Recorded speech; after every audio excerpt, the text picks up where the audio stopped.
Our country's opioid epidemic affects more than just those who are using the drugs. Your pets could be at risk. A Massachusetts man learned that firsthand. John Atwater tells us about this very close call.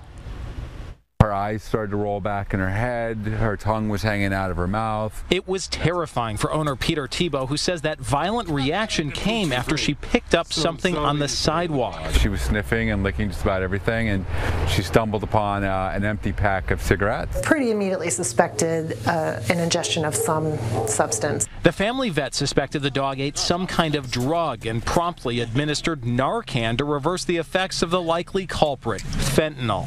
And I just couldn't believe it. I mean, I was beside myself. I was in complete disbelief. The human toll of the opioid crisis is often in the headlines, but now veterinarians are finding themselves on the front lines of the epidemic.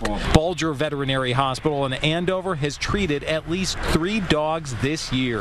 The frightening episode has opened this family's eyes, and they're hoping their scare can send a message to others. And you kept hearing the opioid epidemic, and I'm like, that's happening someplace else. It's not happening here in my backyard.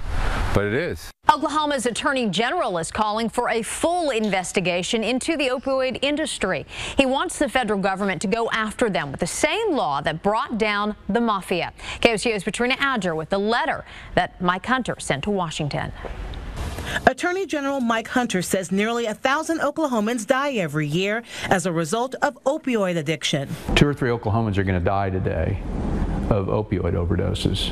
In a letter to the federal government, Hunter wants manufacturers and distributors of the deadly drug to be held accountable and be treated as a criminal enterprise under the Racketeer, Influenced, and Corrupt Organizations Act, known as RICO. There's just no reason for people to be addicted and for people to die of opioid overdoses, particularly when they're prescribed drugs. Hunter says in 14 counties surrounding Tulsa's metro, roughly 1.1 million people, there was enough opioids to give every man, woman, and child 90 pills. The state's AG's office now actively pursuing criminal charges against the doctor and other prescribers. The vast majority of doctors, prescribers are doing exactly what they need to do to take care of their patients. But there's this minority within a minority that are pushing millions of pills. Hunter says he's ready to work with drug enforcement and the Justice Department to combat the crisis. We've got to stop the oversupply, and the federal government is in the best position to interdict that. Patrina Adger, KOCO 5 News. And 38 attorneys general from around the country are asking Congress to increase access to treatment for opioid addiction. They sent a letter to Washington asking lawmakers to pass the Road to Recovery Act. The attorneys general say it would remove an exclusion from the original Medicaid law and make drug treatment options more widely available to Oklahomans. More opportunities for addiction treatment are coming to the metro. Integris broke ground on a new treatment facility in Edmond in October. It should be open in 2019. KOCO's Crystal Price with who it will benefit. That facility will be built behind the Integris Health campus here in Edmond. Now, leaders say this will better serve Oklahomans who are struggling with their addiction.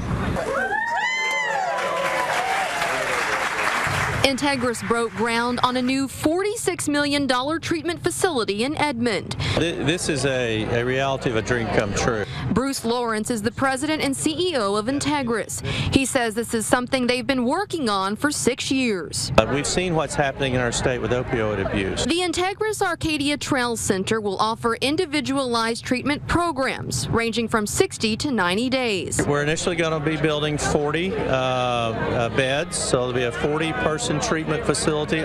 Lawrence says this was made possible by donations across the state. He hopes it will help raise awareness and bring help to those who need it. This is one of those that's been in the shadows, and hopefully this will shine a bright light on it, and it will raise the level of awareness and get people the help that they really need.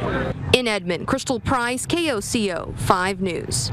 Well, it seems no one is immune to the opioid crisis here in Oklahoma. We take you to a special place that's helping children caught up in this epidemic.